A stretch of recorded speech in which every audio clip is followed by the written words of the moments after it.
Assalomu alaykum barchaga. Video darsimizga xush kelibsiz. Bugun 4-may 2025-yil Ruslanbek o'quv o'rnak Telegram kanalida navbatdagi 21-chi milliy sertifikat mock testi imtihoni bo'lib o'tdi. Xo'p, ushbu mock test yechimlarini qo'ldan kelguncha yechim qilishga harakat qildik. Ushbu yechimlar ko'proq ustozlar, abituriyentlarga yetib borish uchun videoga like bosib, kanalimizga obuna bo'lib, bizni qo'llab-quvvatlashni unutmang. Xo'p, biz esa yechimlarni boshlaymiz. Birinchi savolimiz A, B, C bizda raqamlar bo'lib, ana shunday ayirmani qiymati 3636 ga teng va B + 10 ekani ma'lum bo'lsa, mana buning ifodaning qiymatini toping deyilgan. Dastlab mana bu yoqqa o'tkazib olsam, ya'ni qo'shishga aylantirib olamiz. A, B, C 5 degan ikki xonali 4 xonali soni teng bo'ladi desam, 3636 + 5 C, B, A soniga yig'indisiga deymiz. Demak, butun shaklda yozib olsam, 3636 + 5 S, B, A. Shu yig'inda bizga 5 C, B, A ni berishligi kerak. Bizda yana qo'shimcha B gasini qo'shganda 10 chiqishini ham inobatga olishimiz kerak. Xo'p, endi bizda bunga e'tibor qarasak, demak 6 ga A ni qo'shgan vaqtimizda 5 chiqqan, ya'ni 15 chiqqanda bu yerdan A ni qiymati 9 ekanligini bilib olishimiz mumkin. Demak, A teng 9 ga bo'ladi. Xo'p, demak u 15 bo'ldi. Demak, biri yodda qoladi. Endi 3 ga B ni qo'shgan vaqtimizda S chiqishligi kerak ekan. Xo'p, bu joyda bizlar B ga 3 qiymatini bergandik. B ga 3 qiymatini bersam, 3 ga 3 qo'shilib 6, yoddagi 1 bilan S ga 7 qoladi. Ana o'shanda mana bu yig'im, mana bu shart ham bajariladi. Hamma taraflama to'g'ri keladi mana. Bizda S ni 7 desak, 6 ga 7 ni qo'shsak, 13 ni 3 mana 1 yodda bo'ladi. Bu 8 yoddagi 1 bilan 9 mana bunga ham to'g'ri keladi. Bu demak qiymatlarni topdik. Endi aytilganini hisoblab qo'ysak bo'ldi. 3 karra 9 plus 2 karra 3 minus 4 karra 7. Xo'p, 27 plus 6 minus 28. Shunda javobi 5 bo'ladi. Bu javob. Ikkinchi savol hisoblangan. Demak, birinchi navbatda bizlar cheksiz davrikasilarni oddiy kassiga aylantirib oladigan bo'lsak, aylantirmasdan ham qo'shib yuborsak nima bo'larkan? 2,08 mana davrda 3 soniga qo'shadigan bo'lsak, 2,0 davrda 6. Murakkablashib ketadi. Mayli. Xo'p, shunchaki oddiy kassiga qo'shamiz. Demak, 2,08 davrda 3 soni teng bo'ladi. 2 butun bo'lib turaveradi. Mahrajiga 900 qo'yamiz. Bunga 9, bunga 2 dan 83 dan 8 ni ayiramiz. Demak, buning qiymati 2,900 dan 75 bo'ladi. Demak, 2 butun. Shuni 75 ga qisqartiradigan bo'lsak, 1 taqsim 12, ya'ni 25 taqsim 12 degan qiymat chiqar ekan. Xo'p, ikkinchi endi 2,0 davrda 6 ni aytirib olamiz. 2,0 davrda 6 sonni oddiy kassiga aylantirsam, 2,6 taqsim 90 bo'ladi. Ya'ni 2,15 dan 1 bo'lib qoladi. Bu degani shunda 30, 31 taqsim 12 bo'lib qolar ekan. Demak, misolga qaytadigan bo'lsam, 12 ni 0,8 ga ko'paytirsam 9,6 ayiramiz 1,8, 25 taqsim 12 qo'shamiz 31 taqsim 12 ayiramiz 0,25 degani 1 taqsim 4 bo'ladi. Shunda 12, 15. Xo'p, mana 15 da. Keyin shunda bu mahraj 60 ga keladi. Bunga 15 dan, bunga 4 dan, bunga 5 dan. Buning mahraji 60 ga kelyapti. 125. Xo'p, 125, 124 qo'shib oladigan bo'lsak 249, ayirib tashlaymiz 15 ni 234 chiqadimi? Shuni 234 chiqar ekan. 234 suratida ayiradigan bo'lsak 7,8 bo'ladi. Demak, endi shunda bizlar nima qilamiz? Teng 78 taqsim 10 deb yozib olaman. Bo'lishni ko'payishga desam 60 yuqoriga 234 mahrajga. Bu bilan bu qisqarsa 6 qoladi. Bu bilan bu qisqaradigan bo'lsa 3 qolar ekan. 6 3 ga bo'lib yuborsam 2 degan javob keladi. Bu S javobda ekan. Uchinchi savolimiz tezliklari mos ravishda 70 km/soat va 120 km/soat bo'lgan ikki mashina A shahridan B shahriga qarab bir vaqtda harakatlana boshladi.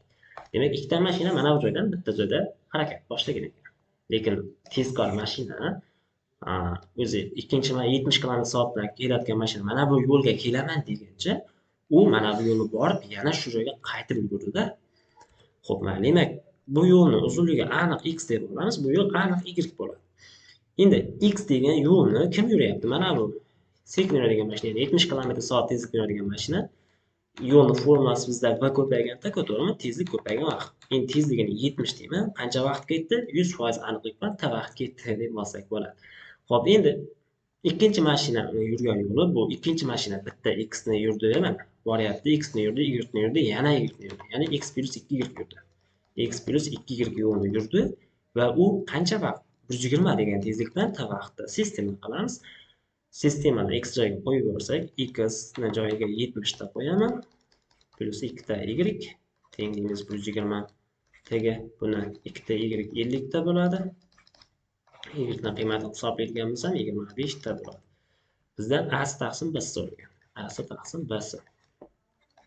Xo'p, a deganimiz bizda nima bo'ladi? X ekan. X ni bo'lishimiz kerak y ga. X deganimiz bizda 70 ta bo'lamiz. 25 taga. Tilla qisqaradi. 5 ga bo'ladigan bo'lsak 14 taqsim 5, ya'ni bitta javob bo'ladi. 4-chi masala. Demak, uchburchakning asosi 25% kattalashganda uning yuzi o'zgarmasligi uchun balandlik necha foizga kamayishi kerak deydi. Biz bilamiz, uchburchak yuzasi a h taqsim 2. Yuzi o'zgarmasligi kerak ekan. Lekin bizda asosi 25% oshyapti, ya'ni 1.25 a bo'lyapti. Bu degani 5 taqsim 4 a qilib olinadi. Yuzi o'zgarmasligi uchun bizlar h ni qanday qilib o'zgartirishimiz kerak? H ni shu teskarisi qilib o'zgartirishimiz kerak. Ya'ni 4 taqsim 5 a qilib o'zgartirishimiz kerak. 4 taqsim 5 h qilib. Ikkalasini ko'paytirsam baribir ah bo'lib oldingi holat chiqadi. Bu degani foizga o'tadigan bo'lsam 80% h kerak bizga. 80% h kerak degani o'zi 20% kamayishi kerak deganni anglatadi. Ya'ni C javob bo'ladi. 5-savol hisoblang demoqda. Xo'p, demak buni bizlar nima shaklga o'tib olsak, daraja shakliga 4 ni degani 2 ni kvadrati desak 14-si bo'ladi. 2 ni 10 taqsim 3 ko'paygan 2 ni 15 darajasi ko'paygan 2 ni 4 desak 2 ga ko'payib 8 bo'ladi. Minus 5 4 degani 2 ni kvadrati 2 ni 20-darajasi. Teng bo'lar ekan shunda bizda 2 ni 24-si mahrajida 3 ko'paygan 2 ni 23-si minus 5 ko'paygan 2 ni 22-darajasi. Demak, bundan suratida 2 ni 24 mahrajida 2 ni 22-sini chiqarib yuboramizmi? Ha, shunday bo'lar ekan. Shunda 3 ko'paygan 2 minus 5 qolar ekan.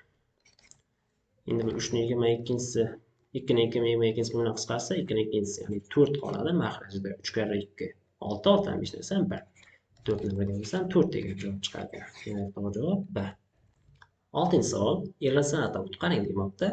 Xo'p, dastlab ana bu mahrajni salgina soddalashtirib olsam-da, mahrajdagi ifodani soddalashtirib olamiz. 5 minusdan izosida 15, plyusdan izosida 10, minusdan izosida 6. Bu ikkalasidan izosida 5 chiqarib olamiz. Shunda izosida 5 minus izosida 3 qolar ekan. Plus bu ikkalasidan izosida 2 chiqarib olamiz. Izosida 2. Izosida 5 minus izosida 3 bo'ladi. Teng.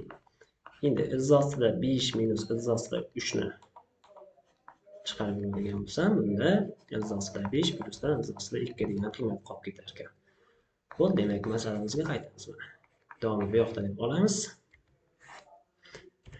Shunda 3 izosida 5 minus izosida 3 mahrajida bizda nima bo'lyapti? Shunda izosida 5 minus izosida 3 izosida 5 plus izosida 2. Qisqargan ifodalarimiz bor, bular qisqarib ketadi. Natijada bizda 3 taqsim izosida 5 plus izosida 2 qoladi. Buni irratsional qutqarish uchun izosida 5 minus izosida 2 dan berib yuborgan bo'lsak, suratida 3 izosida 5 minus izosida 2 mahraji kvadratlarimasi bo'lsa 5 ta 2 dan bersak 3. qo'shaloq qisqarib ketadi. Misol javobi z ostida 5 minus z ostida 2. Ya'ni bitta javob bo'ladi. 7-chi savol. Hisoblang deyilgan. Xo'p, bizlar mana bu formulaga olib kelsam bo'ldi-da, shunda a minus b bizda a minus b ifodasiga a kvadrat plus ab plus b kvadrat ifodasi ko'payadigan bo'lsa, mana bu bizga a kub minus b kub bo'lardi-ku. Shunga olib kelamiz. Bunga 3-chi z ostida 9 plus 3-chi z ostida 6 plus 3-chi z ostida 4 dan berib yuborsak, maxraji a kub minus b kub, ya'ni z ostida 3. Mana bu kubi 3, mana bu kubi 2, ayirsak 1. Ya'ni o'zi maxraji 1 bo'lib qolarkan shuni ko'paytirish natijasida. Shuni yozaman. 9 kub z ostida 6 kub z ostida 4. Maxraji 1 yozib o'tirmayman. Misol javob 1 ekan o'zi. Bir xil narsa qoladi ikkalasi. Ya'ni mana kub z ostida 9, mana bular qo'shilib 2 ta. Kub z ostida 6 mana bu kerak emas. Plus kub z ostida 4 bo'ldi. Bunga bir ham ochib beraylik. Kub z ostida 9 plus 2 kub z ostida 6 plus kub z ostida 4. Demak, misol javobi 1 chiqadi. C javobi. 8-chi savolimiz, agar arifmetik progressiyada A3 va A15 berilgan bo'lsa, u holda progressiya 9-chi xati hamda ayirmasining o'rta arifmetiki. Demak, bizda 9-chi xati, ya'ni A9 va ayirma deganida shuni o'rta arifmetiki bo'lsa, ikkasini qo'shib 2 ga bo'lamiz. Ana o'shani topishimiz kerak. Xo'p. Shunda men A15 dan A3 ni ayiradigan bo'lsam, menda 15 dan 3 ni ayiradigan bo'lsam 12, ya'ni 12 da qolish kerak. Shunda yozamiz. 12 da teng deymiz. Buni ayirib yorsam 45 dan 9 ni ayiradigan bo'lsam 36. Demak, bundan dana qiymati 3 ekanini bo'lishi mumkin. A9 ni A3 orqali topsam, A3 ga 6 da qo'shsam A9 bo'ladi o'zi. A3 deganimiz bizda 9 qo'shamiz 6 da dini, ya'ni 6 da 3 ni 18, 27 bo'ldimi? Bo'ldi, demak hisoblab qo'yamiz mana buni. A9 deganimiz bizda 9 qo'shamiz 27 bo'lamiz 2 ga 36, 2 ga bo'lsak 18. Adashdimmi? Bitta tekshirib ko'raychi. Nimaga 9? Nima qilyapman o'zi? Xo'p, bizda A9 degani o'zi 27 bo'ldi. Qo'shamiz. Ayirma 3 bo'ldi-ku axir. 30 taqsim 2 bo'ladi. 15 degan javob keladi. Qani ajoyib. 9-savolga yetib keldik. Geometrik progressiya ekan. S5 dan S3 ni ayiradigan bo'lsa, S5 degani o'zi B1 dan B5 gacha deganida, to'g'rimi? Shundan B1, B2 bu ishni ayirib tashlasam B4 va B5 qoladi. Yozamiz. B4 va B5 ni yig'indisi 312 deymiz. B5 dan B4 ni ayiradigan bo'lsak, 104 chiqishi aytilmoqda. Buni sistema qilib qo'shib yuboradigan bo'lsam, o'zi 2 ta B5 barobar 416 chiqyapti. B5 ni qiymati 208. B4 ni qiymati 104 bo'lib qolar ekan shunda. Bizdan maxraj so'ragan. B5 ni B4 ga bo'lsam bo'ldi-ku. 208 ni 104 ga bo'lamiz ekan. Javobi 2 chiqadi. Ya'ni nima javob bo'ladi? 10-savol. Agar a minus b3 uchun mana bu kasr quyidagilardan qaysi biriga teng deydi? Xo'p, demak, qavsni ochib olaman. A ni 4 2a kvadrat b kvadrat plus b ni 4. Ayiramiz 4a kvadrat b kvadratni taqsim chiroylab yozaylik shuni.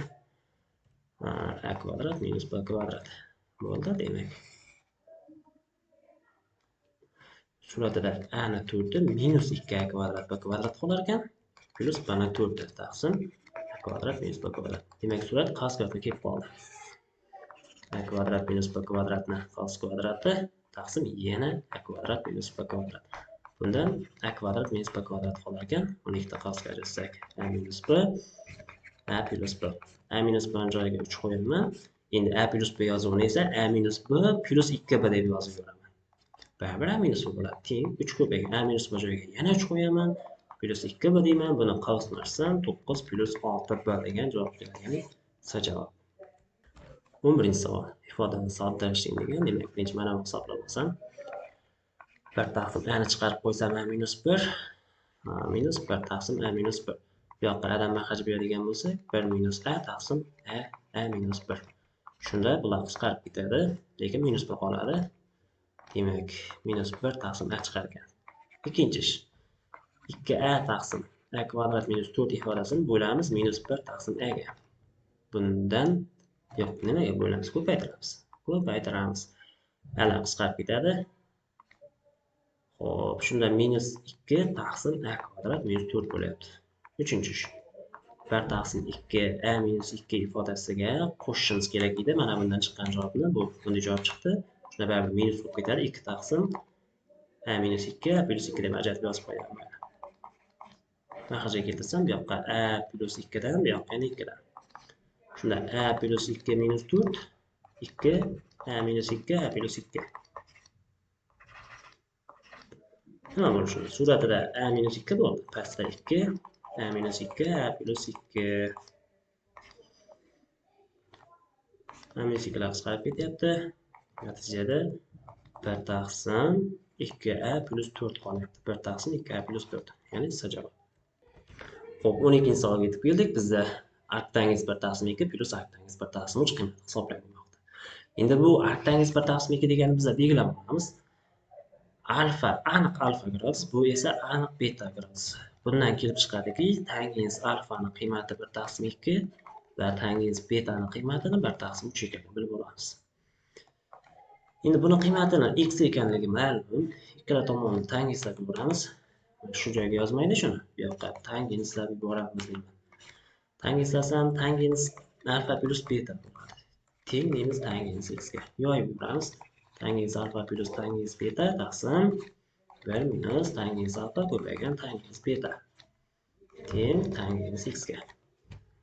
Hisoblasak 1 taqsim 2 plus 1 taqsim 3 1 minus 1 taqsim 2 ko'paygan 1 taqsim 3.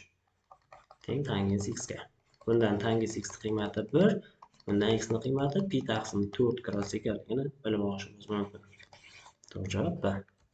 13-savolga yetib keldik. 4 sinus kub x va hokazo xuddi shu ifodani ixchamlashimiz kerak. Bo'ldi, demak bizda sinus 3x ning formulasini bilsak bo'ldi. Sinus 3x deganimiz bizda 3 sinus x minus 4 sinus kub x bo'ladi. Cosinus 3x degani esa 4 cosinus kub x minus 3 cosinus x bo'ladi. Xuddiki bizni qisqartirishimiz uchun berib qo'ydi mana misol. Yozamiz. Demak, 4 sinus kub x qo'shamiz sinus 3x, ya'ni 3 sinus x minus 4 sinus kub x taqsim sinus x plus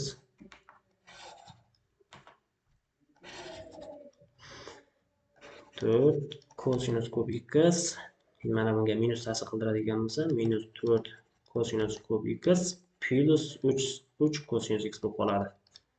Bo'ladigan, xo'p, maxraji cosinus x.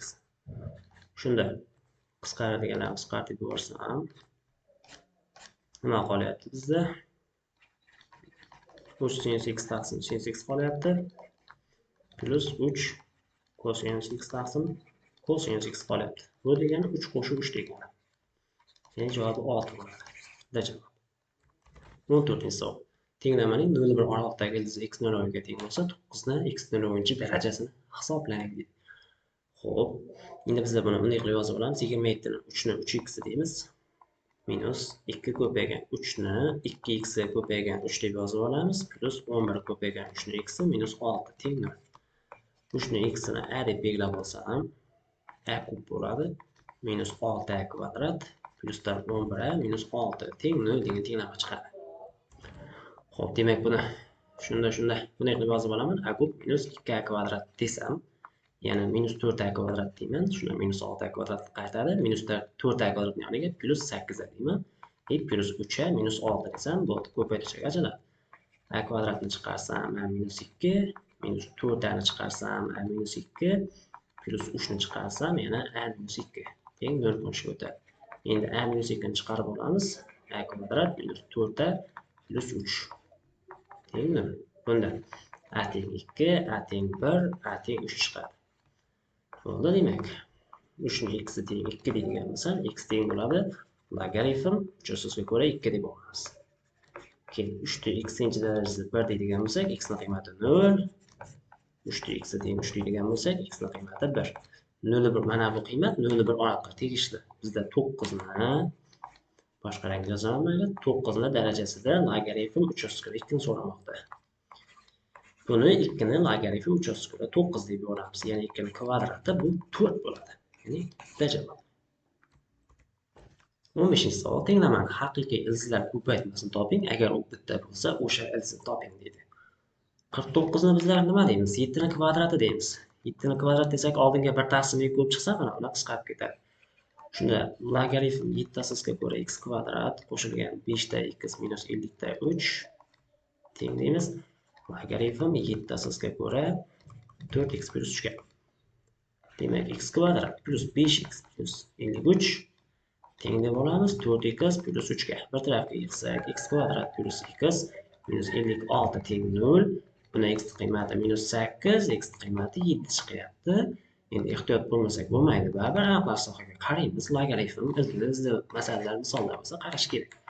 Endi x joyiga minus 8 to'g'ri kelmaydi mana. Minus 32 ga 3 ni qo'shsam minus 29. Logaritmga mumkin emas bu. Javob 7 bo'ladi. 7 hammasiga to'g'ri keladi. Ya'ni bizda C javob bo'ladi. 16-savol. Bizda tenglamaning haqiqiy ildizlari kvadratlari yig'indisini toping deydi. Xo'p, dastlab maxraj berib yozib olsam, 6x minus 1 taqsim 2 bo'ladi. Plus deymiz. 6x minus 1 taqsim 3 bo'ladi. Plus bo'ladi. 1 minusdan 6x taqsim 6 bo'ladi. Teng 11. Bo'ldi. Demak, 6x minus 1 ning moduli taqsim 2 deb yozish mumkin. Buni 6x minus 1 ning moduli taqsim 3 deb yozsak bo'ladi. Plus buni maxrajga 6. Buni ham 6x minus 1 deb yozsak bo'ladi. Ya'ni modulda a minus b degani modulda b minus a degani ikkalasi bir narsa bo'ladi. Va qiymat bir xil chiqadi. Almashtirib yozmasa bo'ladi. Shunda bir xil ifodalar ekanda bunga 3 dan, bunga 2 dan maxraj bersam 3, 5, 6. Xuddi o'zi qolib qolar ekan. Modulda 6x minus 1 teng 11 ga 2 taga ajratsak 6x minus 1 teng 11 desam x qiymati 2 chiqadi. Minusini ochadigan bo'lsak 6x minus 1 teng minus 11 desak x qiymati 15 taqsim 3 chiqadi. Ya'ni minusdan 5 taqsim 3 bo'lyapti. Ildizlari kvadratlar yig'indisi 2 ni kvadrati plus minus 5 taqsim 3 kvadrat. Ana shu ifoda bizdan so'ralmoqda.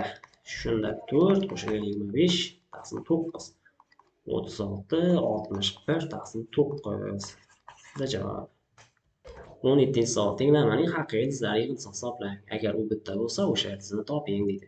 Har birini nolga tenglaymiz. X kvadrat plus 3x minus 10 teng 0. X plus 4 barobar 0 deymiz.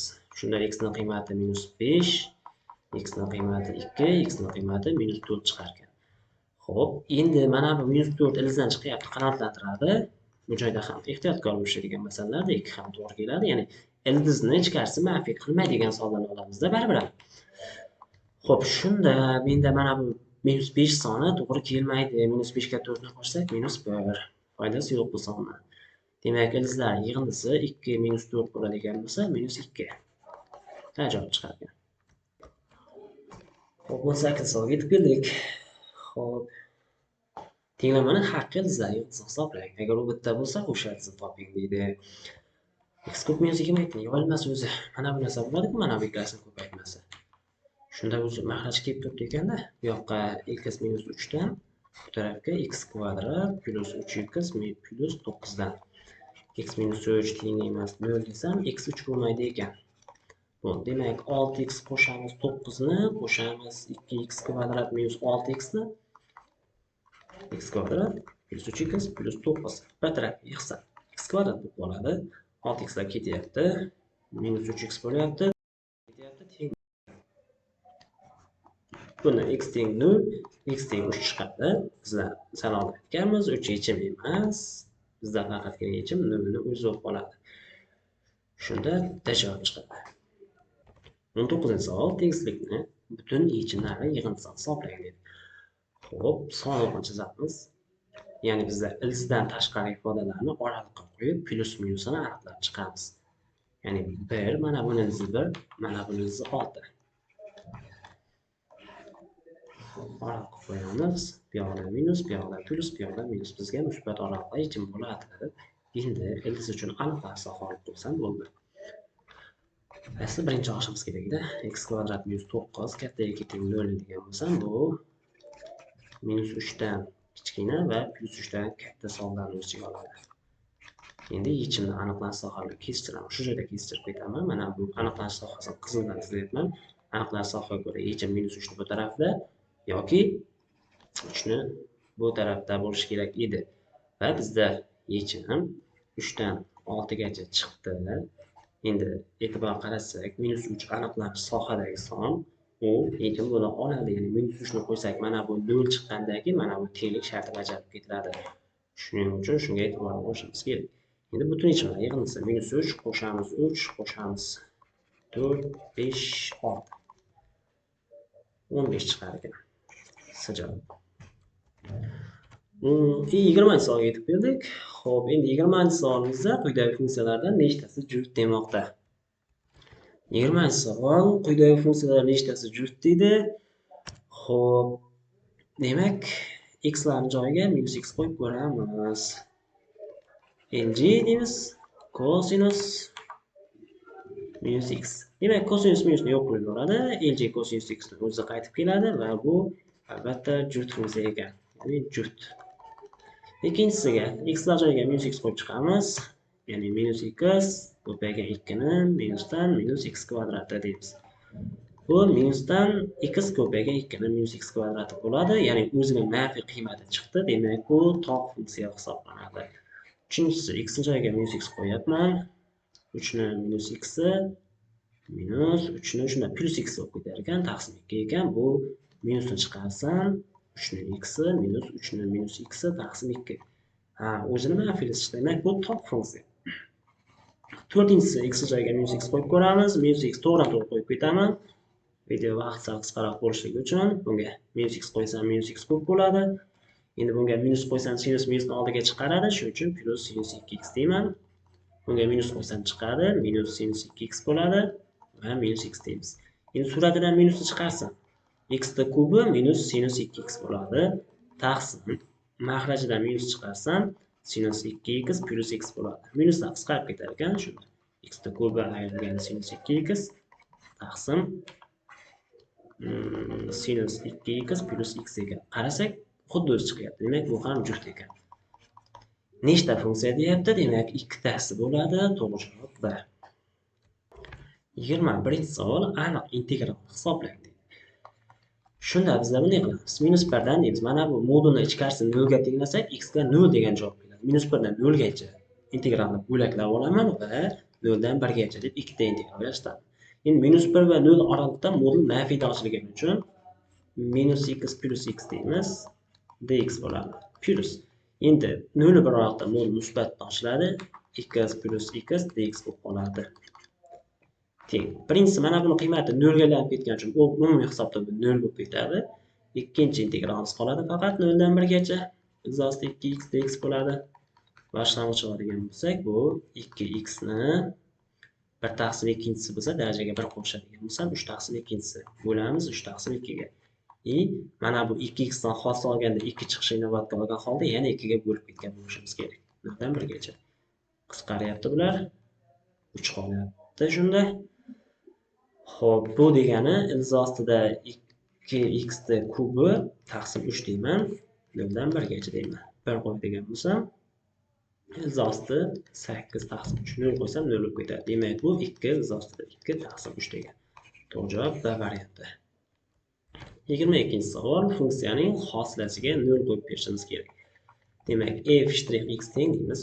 3 ning 2x kvadrat minus 5x ko'paygan deb, eling 3 derdik, ko'paygan derdik. Endi darajadan ham hosil olamiz. 4x minus 5 bo'ladi. Endi x lar joyiga 0 qo'yamiz. f'(0) teng 3 ni bu yerga 0 qo'ysam barchasi 0 bo'lib ketadi. 3 ni 0 eling 3 4 karra 0 0, shunda minus 5 qolyapti. Bu degani minusdan 5 eling 3 degani. Javob. 23-savol bizda a deganimizning qiymati berilmoqda. 4 deydi. D 6 demoqda. B ni 3 ekanligi aytilmoqda. C ni uzunligini toping. Xo'p, mana bu markazdan o'tayotgan uchun mana bu joyni 90 deb gapira olamiz. Xo'p, bu joyni x deb turayapti. Nima qoida yozaylik? Kesuvchi o'rinma ikkita kesuvchi aylanma va kesuvchi xoslasiga ko'ra x ni x plus ga ko'paytmasi, x ni x plus ga ko'paytmasi teng bo'lishi kerak deymiz. 4 ni 10 ga ko'paytmasiga. 4 karra 10 ga.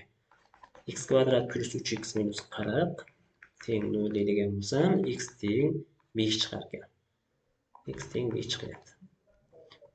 Ha, bo'ldi, demak, unda Pifagor yozib qo'ysam bo'ldimi? Endi mana bu uchburchak bo'yicha. Mana bu bunday uchburchak bo'yicha Pifagor yozib qo'yamiz.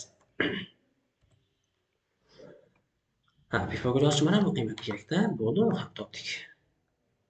Mana buni tutashib yuboraman. Ana shu 90 deb gapirib olamiz. Chunki mana bu yoqda 180 gradusga chizilmoqda. Shunda bu 4 5 bo'lsa, mana bu Pifagorda 3 bo'ladi. Xo'p, shunda bo'ldi-da, bu 3 6, bu katet ham 3, bu yoq ham 6 deb ayta olamizmi? Aniq aytamiz. Chunki mana bu gipoteza nima desa, bu yoq ham 6. Ya'ni bu uchburchak bilan bu uchburchak teng bo'lib qoladi. Xo'p, endi Pifagor katta uchburchak bo'yicha 6 kvadrat plus 8 kvadrat teng 10 kvadrat. Bo'ldi-ku unda. Biz bu joyni topishimiz kerak edi-ku. Bunday qilib isbotlab Pifagordan bormoqchi edim. Hamma x qo'ydim, y qo'ydim.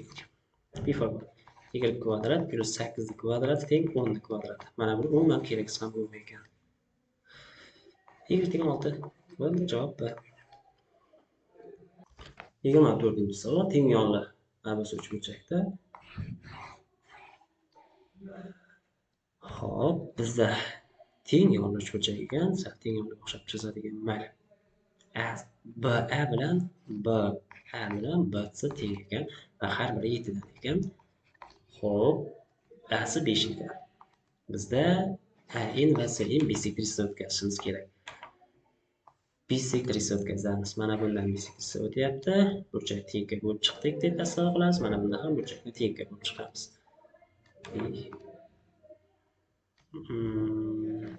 Rosa shog'im bo'lyapti. Hozirgina uzr so'raymiz. Xo'p, endi markazimizda darslar ham bo'lyapti. Bo'ldi. Masalan, qarasak, teng yonli uchburchak bisektrisi edi. Alfa alfa beta beta. Alfa alfa bo'ladi bu ham. Teng yonli uchburchak.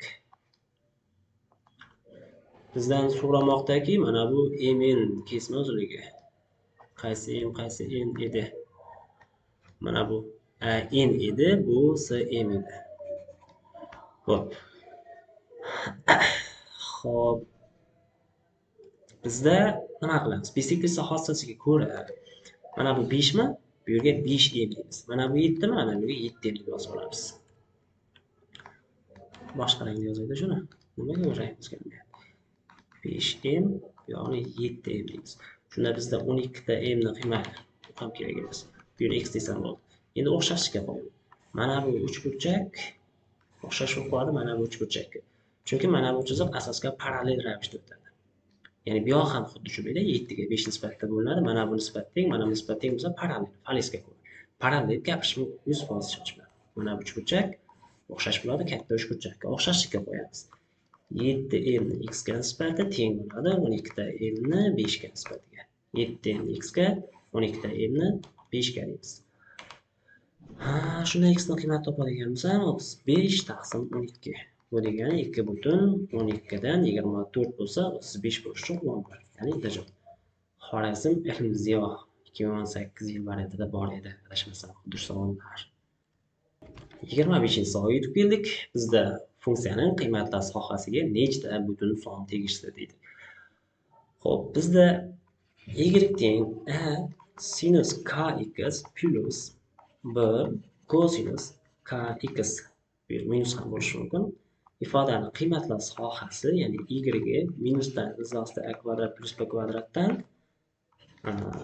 izohda a kvadrat plus b kvadratgacha o'zgaradi degan qoida bor. Shunda bizda izohda 3 sinus 7x minus kosinus 7x degan ifodamiz izohda mana buni kvadrati 3 bo'ladi. Bu yoqda hisoblab olaylik, shuni shu yerga yozmayman. Yana a teng bizda izohchi bo'lyapti. B teng minus 1 bo'lyapti. Shunda izohda 3 plus 1 ya'ni 4 2 chiqyapti. Bu eng kamida minus 2, eng ko'p bilan 2 bo'ladi. Endi uni 8-darajaga oshiradigan bo'lsam, ana shu oraliqni 8-gacha oshsam, manfiy sonlarning barchasi musbatga aylanib ketib, eng chegarada 0 qolib ketadi. Keyingisi 2 ning 8, ya'ni 256 gacha borib qoladi. Ya'ni 0 dan 256 gacha qiymat qabul qiladi. Mana bu ifoda. Endi nechta butun son tegishli? 1 dan 256 gacha 256 ta son bo'lishi kerak edi. 0 ni o'zini ham inobatga olsam, 257 ta butun son bor. Ya'ni bitta javob bo'ladi. 26-savol. A, B, C, D, B, L, F, K, L, M, N kvadratlar ekan. Xo'p, bizda A, B 4 birlik, B, L B'dan L'gacha 3 birlik bo'lishi kerak ekan. K, L 1 bo'ladigan bo'lsa, shunda birga 2 qo'yaman-da. Xo'p, bu yer ham 1, bu yer ham 2 bo'lyapti. Demak, bu yerni 1 desam, mana bu joyni 90 desam, Pifagordan izosida 5 qiymatini olyapti bu uzunlik. Xo'p, yana bitta chizma chizib olishim kerakmi shunda mana bu joydan deb asosiy bunga parallel qilib chizma olsam, bo'ldi menimcha. Chunki jami uzunlik 7 bo'lishi kerak, to'g'rimi? Biri bu yoqda, shuning uchun bu yerga 6 qolsa. Bu yerni 1 desam, bu uzunlik 4 edi, shuning uchun 3 qoldi. 3 kvadratidan 6 ni kvadratga ko'rsam, bu yer chiqadi o'zi. 3 izosi 5 bo'lib qolar ekan. 3 izosi 5. Mana bu uzunlikni topish uchun bu yoqdan to'ldirsamchi. Bu yoqqa davom ettirib, bu yerdan davom ettirib to'ldirsak ham bo'lar ekan. Bo'ldi, chiqdi masalan javob. Shunda bu yer 2 bo'lsa, bu yer ham 2 da, chunki mana bu uzunlik 4 bo'lishi kerak, 3 bo'lishi kerak. Shunda 1 deymi? 1 deymi, ha? To'g'ri. 1 bu uzunlikdan 7 deyman men. 1 7 Pifagor bo'lsa, bu izosida 50, ya'ni 5 izosida 2 bo'lishi kerak. Endi bo'yalgan uchburchak yuzini topish uchun masalan bizlar jami 4 burchak yuzasidan mana bu joyda jami 4 burchak yuzasidan mana bu uchburchakni, mana bu uchburchak, bu uchburchak, bu 4 burchaklar yuzalarini ayirsak ham chiqadi. Endi bunday qilsak ham, masalan bu joyda 90 deb borsak ham chiqadi-da. Chunki Pifagor bo'lyapti, hozir ko'rsatib beraman. 3 izosida 5 ni kvadratiga izosida 5 ni kvadratidan qo'shib ko'raychi, hali. Shu teng bo'lib qoladi 5 izosida 2 ni kvadratiga 100% bilan. Mana bu 45, mana bu 5, 50 bo'ladi, mana bu ham 50. Teng chiqyapti. Mana bu 90. Demak, to'g'ri burchak, uchburchak ekanda, uni yuzasini keladigan bo'lsak, 3 izosida 5 ga ko'paytiramiz izosida 5 ni bo'lamiz 2 ga. Bundan 15 taqsim 2 chiqadi. Ya'ni 7,5 chiqadi. Bu javob. 27-savol. ABC trapezning AD katta asoslar E nuqta shunda tanlab olindiki, CE kesma. Mana bu kesma yuzani tengdagi bo'lyapti. Mana buni teng bo'lib beryapti. Xo'p, bizda AD 27, BC 15 ekan, mana bu uzunlik 15 ekan. Xo'p, bo'ldi. Demak, hozircha bir nechta usullari bor-da, men bunday qilib ishlayapman shuni. Osonroq tuyuldi o'zim uchun. Xo'p, mana bunday bu yerdan parallelogram yasab olyapman. Ya'ni mana bu 15 ni bu yerga olib keladigan bo'lsam, 27 bo'lsa bu yerga 12 qoldi, to'g'rimi? Yozib beraman. Bu yerga 12 qoldi. Endi bizda 12 gacha 12 ga 12 alik yuzak beraman-da. Mana bu uchburchak yuzasini 12 deb belgilayman. Keyin bizda mana buni deb bunday qilib bo'ladigan bo'lsanda, bu 15 ku, 15 ga 15 alik, bu yoqqa ham 15 alik yuzak qolib, jami 30 alik yuzak qoladi. Mana yozib yuboray, shuni ham erinmaydi. Ana buni tutashib qo'yaman. Shunda mana bu yuzasini 15a, bu 15 ga 15, masalan bu men 12 ga 12 ga yuzak bersam, mana bu 15 ga ham 15 alik yuzak qo'ya olaman. Qachon desa, har doim emas. Uchburchakni balandliklari teng bo'lsa, mana bu uchburchakni balandligi qanday bo'lsa, mana buni ham balandligi xuddi shunday bo'lgani uchun. Har doim emas lekin. Bu yoq ham 15 ga bo'lishi kerak. Endi 15 ga bo'lsa bizlar jami yuzani bildik-ku, bu 15 15 30 42. 42 ni yarmi bizda 21 bo'lishi kerak-da. Shuning uchun bu yerga 9 a, bu yerga 6 a berib yuboraman. Tomonni esa 6x va 9x deb belgilab olaman. Shunda bizda jami 15x plus 12 ni qiymatini 27 ga teng ekanini biladigan bo'lsak, 15x ni javobi bizda necha chiqadi? 15 chiqadi. X qiymati 1 bo'lsa, bizdan so'rayotgan A kesma uzunligi 6 chiqadi. Ya'ni javob D bo'ladi. Xo'p, 28-savol. Bizda muntazam 8 burchak tasvirlandi. Mana buni yuzasi berilmoqda 10 deb bizga 8 burchak yuzi so'ralmoqda. Bo'ldi. Demak, bu bunday hosillar bizda mana buni tutashib yuboramiz. Bu yoq ham 10 bo'ladi. 10. 10, 10, 20 bo'lsa, mana bu ham 20 bo'ladi. Jami yuza 40.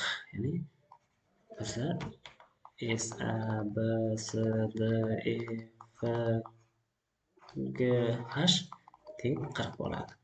To'g'ri, B varianti. Mana bu o'rtadagi soha jami 8 burchak yuzasining yarmi bo'lib qoladi.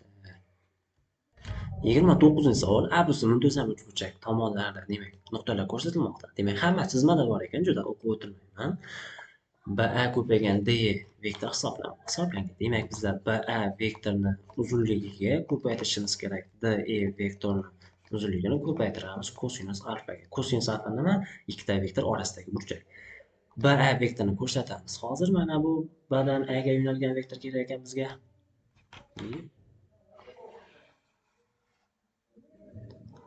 BA vektor yo'nalish A'ga qarab chiqqan mana. BA. Keyin D vektor. Shuni mana bu burchak haqida ketyapti-da, ikkalasi orasida burchak xuddi shu bo'ladi. Endi bu yerdagi burchakni bizlar bilamiz. 60 gradus. Bu yerni x deymiz-da, kosinus lateralni yozib yuboramiz. X kvadrat teng 4 kvadrat 16, 3 kvadrat 9 minus 2 ko'paygan 4 ko'paygan 3 ko'paygan kosinus 60 1 taqsim 2. 12, 16, 12, 4, 13. X teng ilzasi 13 bo'lyapti. Bo'ldi. Demak, bu uzunlik ilzasida 13. Bu 4. Endi yana bir marta kosinus termasi yozamiz, faqat uchlik tomonga qarata. Ya'ni 9 tengimiz 16 plus 13 deymiz minus 2 ko'paygan 4 ko'paygan ilzasida 13 ko'paygan kosinus alfa deymiz. 8 ilzasida 13 kosinus alfani qiymati teng bo'lyapti. Shunda 16 ga 13 ni qo'shamiz. 29, 9 ni bilganmiz ham 20 bo'lyapti. Kosinus alfani qiymati shunda 4 ga bo'lsam 5 taqsim 2 ilzasida 13. Bo'ldi, mana buni hisoblab ko'ramiz endi. BA vektor uzunligi bizda 6 bo'lyapti. DE vektor uzunligi bizda ilzasida 13 bo'lyapti. Ko'paygan 5 taqsim 2 ilzasida 13, ya'ni kosinus alfani topdik. Bular qisqaradigan bo'lsa 3, 3 beshim 15. Ilzasida 13 qisqaryapti. 3 beshim 15 degan javob chiqyapti. 30-savol bizda ABC uchburchak berilgan bo'lib, AB to'g'risiga parallel tekislik deyman. Xo'p. A, B, C uchburchakda demak bitta tekislik o'tkazib yuboramiz. Mana shunday o'tkazgan tekisligim AB ga parallel bo'lsa. Xo'p, bu tekislik mana AB ga parallel tekislik o'tkazdim mana parallel qilib. Endi A1 ni 15 deb berilmoqda. Bu yerni A1 demoqda, bu joyni B1 demoqda. A1 2x ekan, A'si 3x bo'lishi uchun bu yerga x qo'yamiz ekan. A1 B1 kesma uzunligi. Demak, bu yerni em deymiz. O'xshashlik. Ya'ni uchburchak C A1 B1 o'xshash bo'ladi uchburchak C A B ga. O'xshashlikdan foydalansak, m ni x ga nisbati teng x ni m ga nisbati teng 3x ni 15 ga nisbati deymiz. Bu yerda x qiymatini topadiganmiz. M ni qiymatini topishimiz kerak. M ni qiymati x lar qisqaradi, 5 chiqadi. Bo'ldi, to'g'ri javob C. Xo'p, demak, bizlarga A va B to'plamni kesishmasi so'ralmoqda. A va B to'plam kesishmasi bo'lsa, umumiy element olamiz. Xo'p, ikkalasida ham B bor ekan. Demak, B umumiy element. A ikkalasida ham bor. T yo'q, I ikkalasida yo'q, R ikkalasida ham bor. Demak, bizda umumiy elementlar B, A, R harflari bo'ldi. Endi buni qism to'plamlar soni jami bizda qism to'plamlari 2 ni 3 bo'ladi. Ya'ni bu yerda 3 ta element bor. 8 ta bo'ladi. 8 ta. Shulardan bittasi bo'sh to'plam bo'ladi. Shunda bizda bo'sh bo'lmaganlari degan uchun 8 dan manlayib 7 ta degan javobni belgilaymiz. To'g'ri javob B bo'ladi. 32. 4, 6, 9 raqamlardan foydalanib 10 ni 4-darajasidan kichik nechta natural son tuzish mumkin deydi. Demak, bizda dastlab bir xonali sonlar tuzadigan bo'lsam, shunda bu yerga bir xonaga menda 3 ta imkoniyat bor. Ikki xonali sonlar yasasam ham aniq kichik bo'ladi. O'sha aytilayotgan sondan ikki xonali sonlar uchun bu yerga 3 ta imkoniyat, bu yerga 3 ta imkoniyat takrorlanmaslik deymadi. Shunda 9 ta son tuzsam bo'ladi. 3 xonali sonlardan esa 3 xonali sonlardan 1, 2, 3, 3 ta imkoniyatlardan 27 ta son tuzishi mumkin xonalardan. Endi 4 xonali degan bo'lsam, 4 xonali sonlardan 1, 2, 3, 4. 3, 3, 3, 3. Demak, 3 4 ta. Bu yerda 81 ta tuzaman. Endi 5 xonali son tuzadigan bo'lsam, 5 xonali son 1, 2, 3, 4, 5. Bu 10 ni 4 dan kichik bo'la olmay qoladi, chunki 1, 2, 3 mana 10 ming soni bo'ladi-da. Bu yerga masalan men 4 dan boshlagan taqdirda ham 4 4 4 deb qo'yganimda ham 10 ming oshib ketyapti. Ya'ni 5 xonali son yo'q bu yerda. Shunda qo'shib qo'ysak bo'ldi. 3, 9, 27, 81. Bu 30, bu 90, shunda 120 chiqyapti. 120. Ha javob. Xo'p, demak 33 35 moslashtirish topshiriqlariga yetib keldik. Xudoga shukr. Xo'p, endi bizda ABCD EFG bizda ABCD EFG H mana bu parallelipiped ekan. Xo'p, ustida to'rtburchakli piramida bor ekan. Xo'p, tengliklar yozilgan. Bu 8. Demak, barcha narsa chizmada bor ekan. Bo'ldi. Tushunarli. Demak, 33-savolga o'tib ketaverishimiz mumkin ekan. Agar rasmda jism hajmi 1100 bo'lsa deyapti. Rasmda jismning hajmi bu yerda nima? Paralleliped hajmiga piramida hajmini qo'shamiz. Paralleliped hajmi 10, 18 uchalasi ko'paytmasa bo'ladi. 10, 18 bo'ladi. Plus piramida hajmi esa 1/3 s asos ko'paygan h bo'ladi. Asosning yuzasi 10 karra 10 10 karra 10 balandligini h deymiz. O'zi bizdan balandlik so'ragan emasmi? To'g'ri. Va o'shani 1100 ga tenglashtirib yuboramiz. 800 plus 100 taqsim 3 h teng 1100. 100 taqsim 3 h teng 300. H qiymati 9 chiqdi. H qiymati 9 ha bor. Bir javob bo'lyapti. 34-savolga yetib keldik endi. Bo'yab qo'yaylik-da buni 34. Agar piramida balandligi 12 ga teng bo'lsa, berilgan jism to'la sirtining yuzini toping. Ha, demak endi piramidani nimasi balandligini beryapti-da bizga.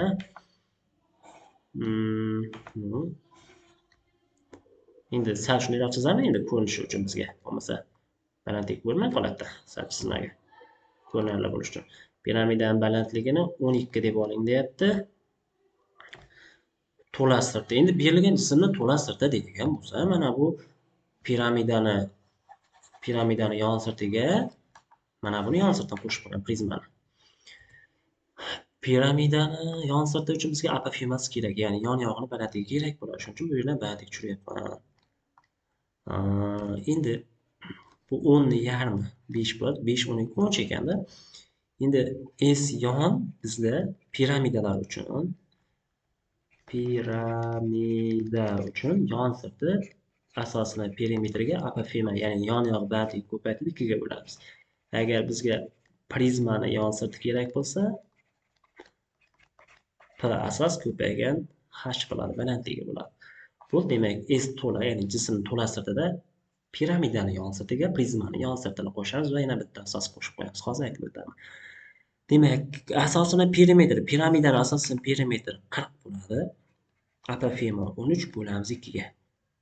Xo'p, endi qo'sh to'lyapti-ku. Xo'p, hozir shuni eplab ishlab olaylik chiqani. Qo'shish. Endi yon sirti, prizmani yon sirti. Asosini perimetri 40, balandligi 8. Qo'shamiz. Endi mana bu asosni ham qo'shib qo'yishimiz kerak. Bu ham to'la sirtiga kiradi. Mana bu esa yopilib qoldi. To'la sirt bo'lmay qoldi. Shunda 10 karra 10 ni ham qo'shib qo'yamiz. 22260 qo'shamiz 320 ni, qo'shamiz 100 ni. 580 680 chiqyapti. 34 ga 680, ya'ni D javob chiqdi. D chiqyapti. Xo'p, davom etamiz endi. 35-savolimiz.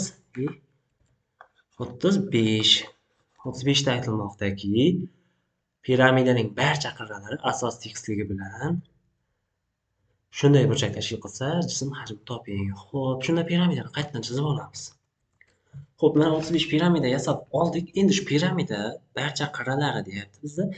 Asos tekisligi bilan mana bu alfa burchak tashkil qiladi deydi. Endi bizga kosinus alfaning qiymatini 1 taqsim izohdan 9 chiqadi demoqda deb tushunamiz kosinus deganini. Xo'p, endi rasmdagi jismning hajmini toping. Bo'ldi, demak, bu diagonalga to'liq davom ettirgan vaqtimizda 10 edi rasmda, bu 10 ilzosni 2 bo'lishi kerak. Yarmi 5 ilzosni 2 bo'ladi. Bu yerni el desam, yon qarashini el deb belgilab qo'yaman.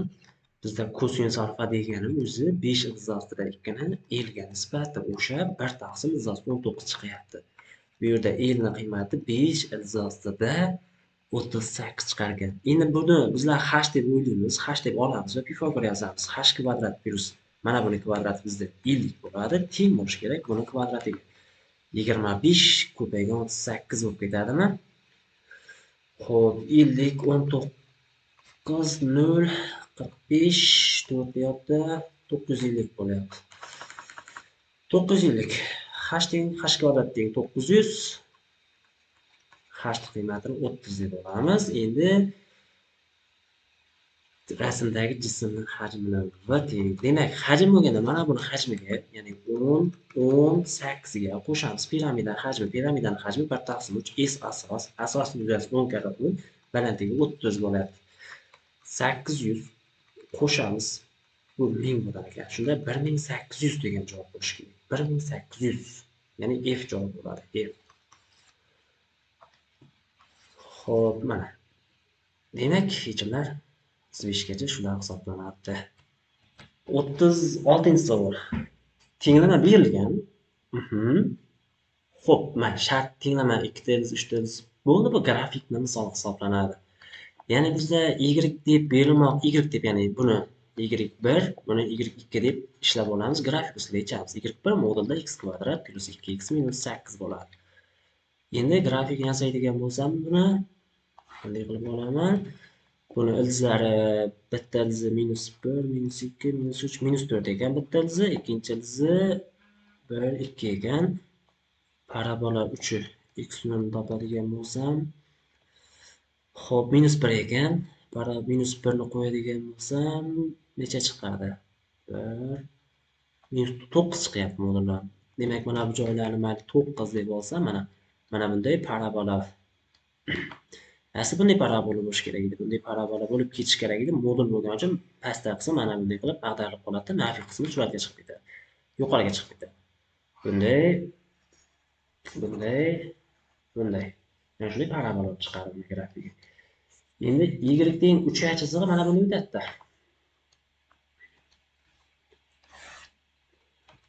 Bu y teng 3 chizig'i. Endi tenglama ikkita ildiziga ega bo'ladi deyapti. Shunda bu, masalan, men ana shu chiziqni hozir shu joylardan o'tkazadigan bo'lsam, bilan ikkita ildiz bo'lyapti. Ya'ni chunki grafiklar ikkita joyda kesishadi. Bu yoqqa qarab ketsam, ikkita ildiz bo'laveradi. Mana bu joyga kelsa, shu joydan urilsa 3 ta ildiz, mana bu joylarda 4 ta va mana bu 0 ning o'zida yana ikkita ildiz bo'lib qoladi. Demak, yozaman, agar menda 3 chizig'im nechidan katta? 9 dan katta va yoki deyman 3 chizig'im 0 ga teng bo'ladigan bo'lsa, tenglama ikkita ildizga ega bo'ladi. Demak, a katta 3 dan va a 0 bo'lsa, bo'lishi mumkin ekan. Endi 0 u 12 oraliqqa tegishli ildizlar o'rta arifmetiki demoqda. Shunda 4, 5, 6, 7 3 dan katta hisoblayapman-da. 8, 9, 10, 11, 12 ham bo'ladi. Endi i qo'shimcha 0 ham bor mana. 0 ni ham inobatga olishimiz kerak. Ko'pchilik emas, o'quvchilarimiz bizda chalg'igan bo'lishi kerak deb o'ylayapman. Chunki 0 qolib ketishi ham mumkin.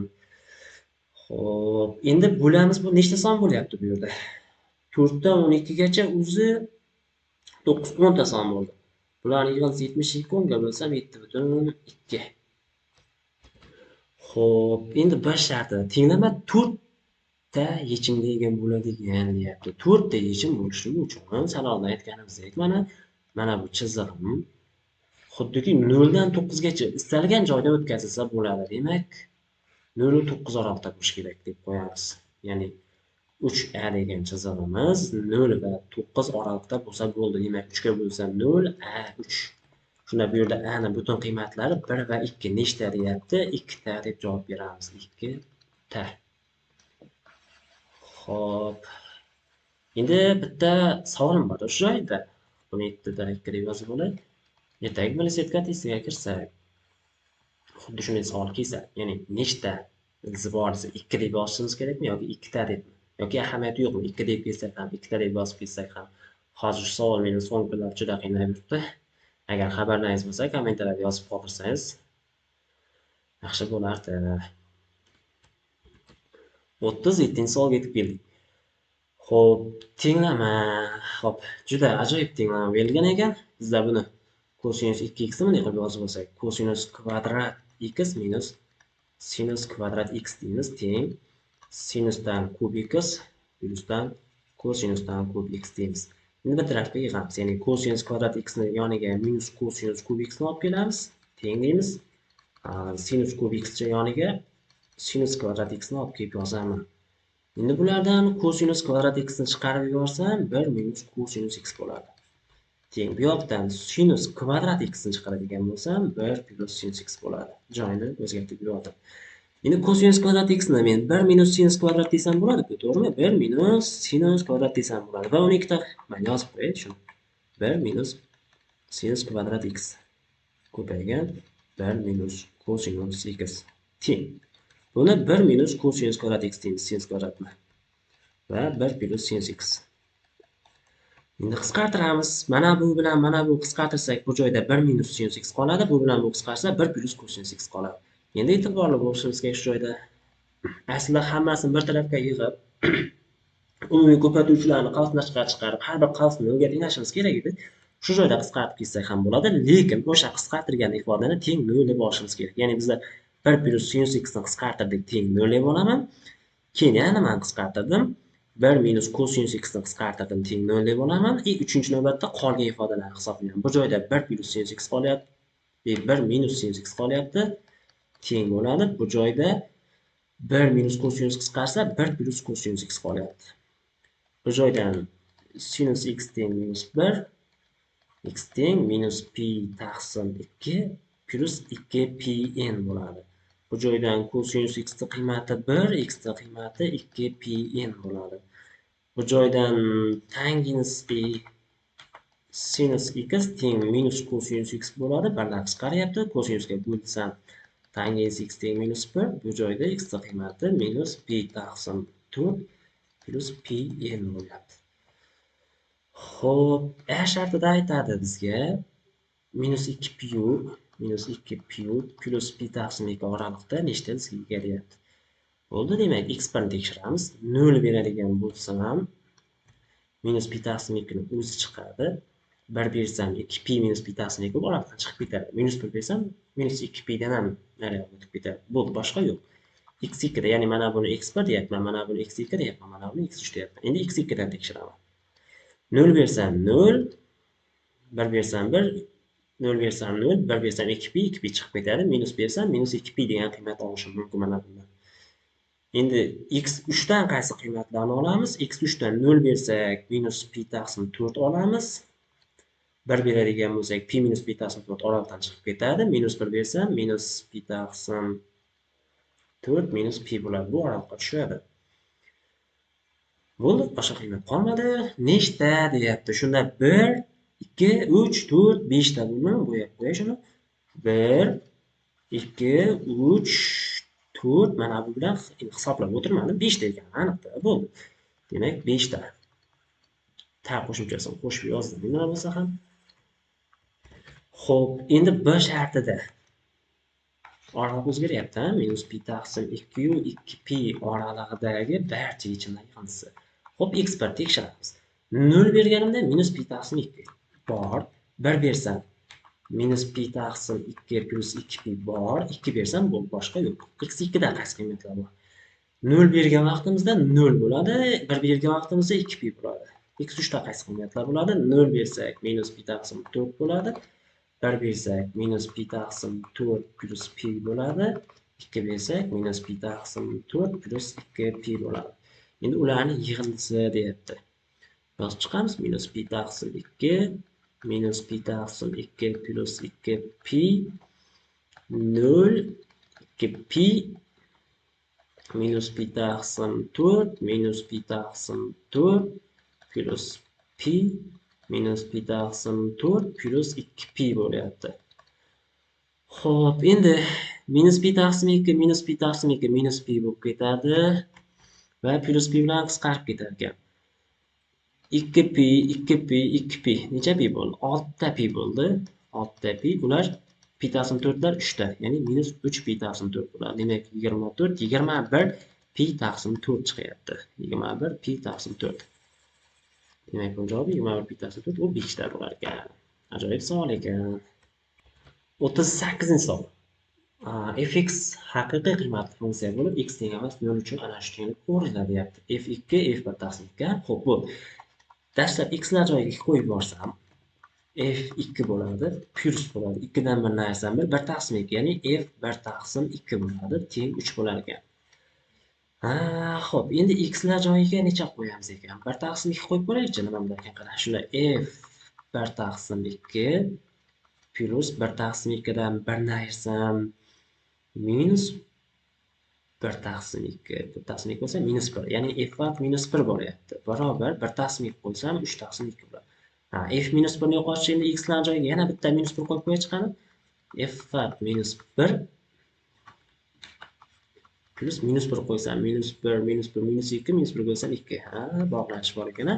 f1 x teng minus 1 qo'ysam 0 bo'lib qoladi. Demak bunda buni nomerlab chiqayda 1 2 3 deb. 3-chi tenglamadan yo'q. 1-chi tenglamadan 3-chi tenglamani ayirsa nima bo'ladi? Natijada bu qatordan bu qatorni ayiryapman. f2 lar ketib qolar ekan. f1 taqsim 2 ayrilgan f minus 1 teng bo'lar ekan 3 ga. Buni 4-chi tenglama deb nomlayman. 4-chi tenglamaga 2-chi tenglamani qo'shsakchi.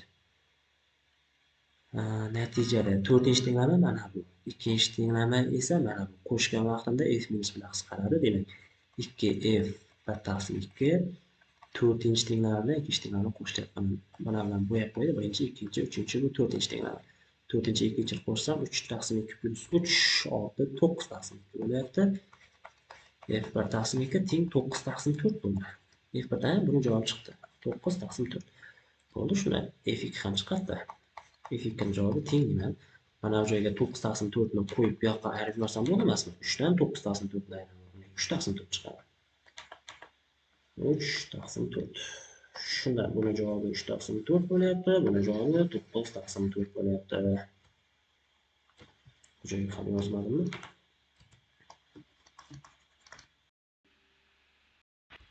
39-savol. Xo'p, funksiyaning grafiki tasvirlanibdi. Mana bu tenglama yechimlarini yig'indisi so'ralmoqda. Demak, biz bu tenglamani yechishimiz uchun A sharti fx ni ham 0 qilamiz, f'(x) ni ham 0 qilamiz. Xo'p, fx ni 0 bo'ladigan nuqtalar mana bu x o'qni kesgan nuqtalar shu fx ning 0 tenglamani yechimlari bo'ladi. Endi buni yechimlarini ko'k rang bilan yozyapman. Mana buni ko'k nuqta bilan qo'yapman. Bular 1 2 3 4 3 5 ta bo'ldi.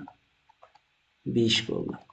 Endi hosilasi 0 bo'ladigan nuqtalarni mayli qizil bilan belgilab chiqaman. Hosila mana bu joylarda 0 bo'ladi. Mana 1 2 3 4 mana bu joyda 5-inchisi, mana 6 7 8 9 10 11 12. Hosilasi 0 bo'ladigan nuqtalar esa 12 ta ekan. Shunda jami bizda 12 ta nuqta bor ekan. 12 ta. Mana aytilgan shartni qanoatlantiradigan. Endi b shartida aytadi bizda funksiyaning hosilasi 0 dan katta. f'(x) katta. Bu degani o'sish oralig'idagi butun nuqtalar so'ralmoqda. O'sish oralig'ida. Endi buni bu rangda yozaman men. O'sish oralig'i. Mana bu joyda o'syapti-da funksiya, lekin bu oraliqda umuman butun son yo'q. Mana bu joyda bor ekan, mana bu nuqta. Endi mana bu 0. 0 degan nuqtamiz o'sish oraligiga tushadi. Ya'ni hosilasi musbat qiladi. Keyin bu joyda mana bu yerdagi nuqtamiz bu yoqqa tushib ketadi. Kamechka kelib qoladi. Mana bu joydagi 5 degan nuqtamiz ham bor ekan. Mana 5 deganimiz ham yo'q, kamechka tushib qoldi. Kamechka tushib qoldi. 0 bor ekan. 1 da hosila 0 bo'lyapti. o'sish. Ha, mana bu joyda yo'q, ham to'g'ri kelmadi. Ha, tak 1, 2, 3. Ha, mana bu joyda 3 degan sonimiz, 3 degan qiymatimiz mana funksiyani o'sishiga tushyapti. 3 ham bor ekan. Demak, 2 ta ekan. Mana bunday nuqta bu 2 ta. Qaysi desa, x teng 0 va x teng 3 nuqtalari funksiyaning o'sish oralig'ida. Endi nechta degan uchun bunga 2 ta deb yozamiz.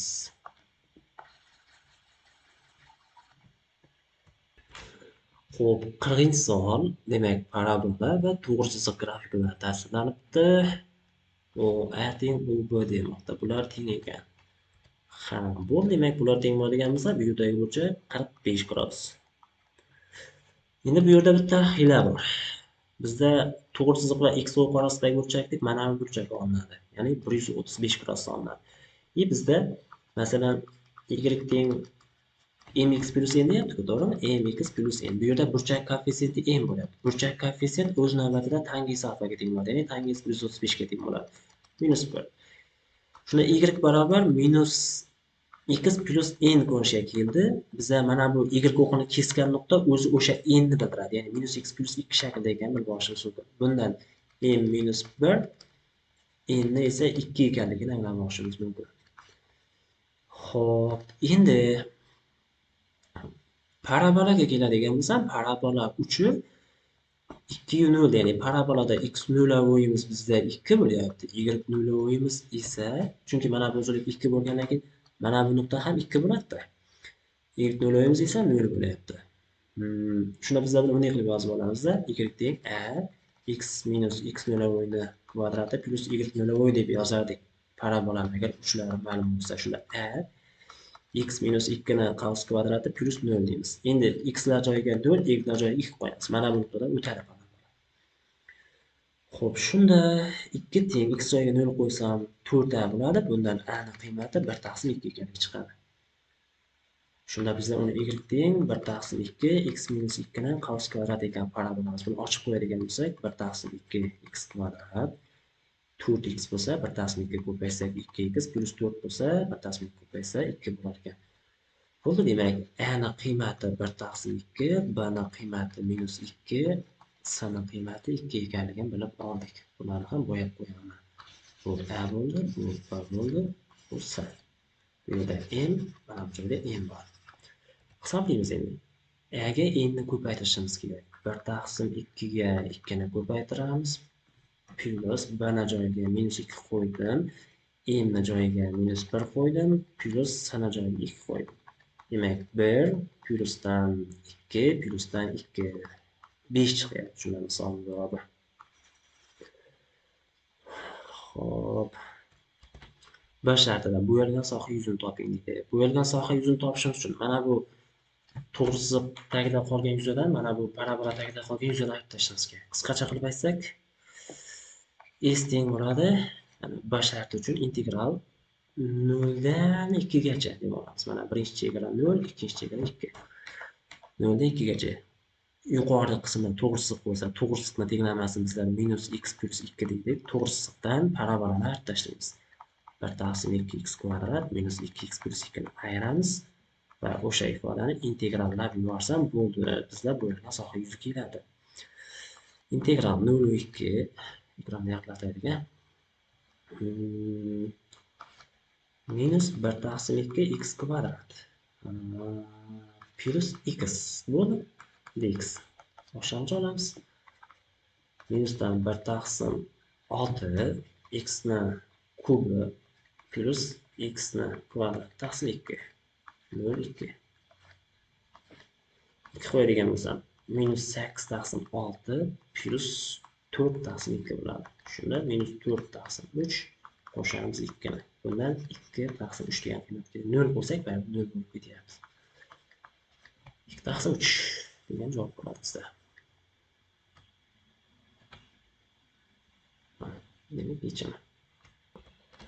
41-chi savol. To'g'ri burchak va uchburchakda gipotenuzaga tushirilgan balandlik va bisektrisa mos ravishda 3 va 4 ga teng bo'lsa, gipotenuzaga tushirilgan mediana, demak, yuza. Bu demak tushunadi. To'g'ri burchak, uchburchak yasaymiz. Tezkorlik yasaymiz. Shuni deb chizmasmi? Xo'p, endi Balandlik o'tkazaman. Balandlik. Nima qilyapti bu? Balandlik o'tkazdim mana. Keyin bisektrisa o'tkazdim. Balandligim 3 edi. 3 bisektrisa 4 edi. Balandlik 90 orasida tushadi. Bisektrisa 45 dan bo'ladi. Ya'ni bu yoqni 45 bu yoqni 45 qilib bo'lyapti. Bu yoq ham jami 45 bo'lib qolmoqda. Bo'ldi. Endi biz buni qilamiz. Bisektrisaning formulasi, ya'ni bisektrisaning topish formulasi bor edi. L teng 2 AB kosinus alfa taqsim 2 taqsim A plus B degan formula bor edi. Ya'ni mana bu uchburchak bo'lsa, uchburchak tomonlar AB, bu yerdagi burchak alfa bo'lsa, mana bu bisektrisa bo'lsa, bisektrisa uzunligini topishga xuddi shunday formula bor. Shunga qo'yamiz. Bisektrisaning uzunligi bizda 4 bo'lyapti. Teng deymiz. 2 AB. AB degan mana bu tomonlar. Endi kosinus 45 deymiz, chunki burchakning yarmi 45 bo'ladi. Ya'ni to'g'ri burchak uchidan chiqqan bisektrisa. Taqsim A plus B deymiz. Shunday.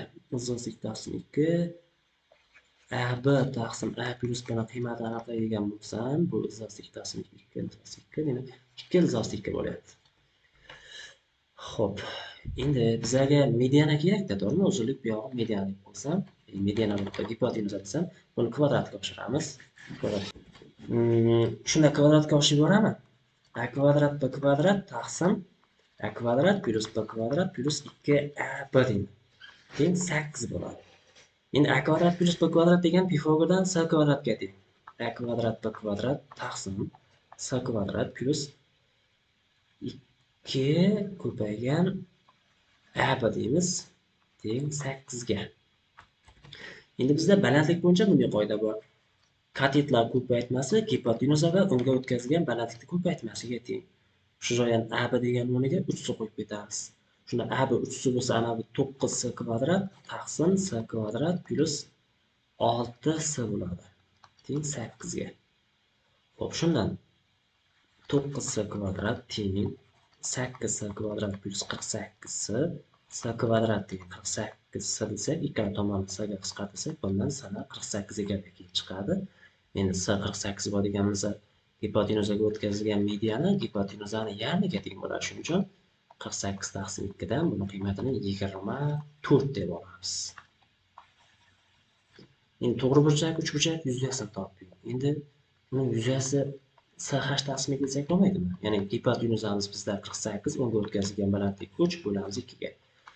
24 karra 3 72 bo'ladi shuni javobi. Mana demak yechimi. 42-savol. Xo'p, bizda chizmada berilgan ma'lumotlar bor ekan. A bu 9 ekan. B'si bizda 8 ekan, A'si 11 ekan. Bo'ldi. Hozircha endi bu o'rinmalarning masalasi. Shuning uchun bu yerdan masalan boshlasam, bu uzunlikni m desam, bu uzunlik ham m bo'lib qoladi. Bu yerni x desam, bu uzunlik x minus m bo'ladi. Mana qarangizda, mana bu o'rinma bilan mana bu o'rinma teng bo'ladi. Keyin bundan qarasam, bu o'rinma x bo'lsa, bu yergacha bu o'rinma ham x bo'lishi kerak-da. M ketgani uchun mana bu oraliqqa x minus m deb qo'ydim. Endi bu yerni 11 minus x deymiz. 11 minus x chunki jami x edi. Shunda bu yoq ham 11 minus x. Yog'iga shunda x plus 2 deymiz. Chunki yog'i x minus 2 deymiz ekan. X minus 2 9 ni berish uchun. Shunda bu yer ham x minus 2 bo'lib qoladi. Endi bundan qaraymiz. Mana bu nuqta katta aynaga urinma. Ana shu joygacha qanday urinma bo'lsa, bu yog'iga ham xuddi shunday bo'lishi kerak. Endi bu 2x minus m minus 2 bo'lsa, bu yog'i ham 2x minus m minus 2 bo'ladi. Yozamiz. 2x minus m minus 2. Bo'ldi. Xo'p. X ning qiymatini qayerdandir aniqlab olsak bo'ladi. BS chiziqdan aniqlaymiz ekan mana. BS chizig'iga qaraymiz. BS chizig'ining uzunligi bizda necha edi? 8 edi, teng bo'ladi. 2x minus 2 bo'lib qolyapti. Mana bu uchalasini yig'ilsa. Shu yerdan x ning qiymatini 5 ekanligini topib olish mumkin.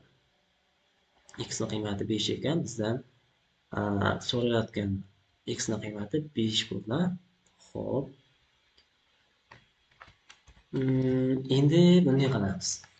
Yana bo'yab ko'rsataman. Endi mana bu nuqtadan chiqqan o'rin, mana bu uzunlik aylanadagi o'rinda, bu ham o'sha aylanadagi o'rinda. Ikkalasi tenglashtiriladi shularni. Shunda 9 bo'ladi. Bu yog'ida plus 2x minus m minus 2 degan qiymat teng bo'lishi kerak bu yog'iga 11 plus m ga. 11 plus m ga. X joyiga 5 qo'yamiz. 10 bo'ladi. 19 ikkini ayirsak 17 teng deb yuboramiz. Mana 17 minus m teng 11 plus m ga. Bundan 6 teng 2 ta m ga, bundan m ning qiymati 3 ekanligini topib oldik. Esi ayrilgan FP. Esi uzunligi bizda Esi x bo'lyapti. Ayirib tashlaymiz. FP uzunligi x minus m bo'lyapti. Ayirsak m qoladi.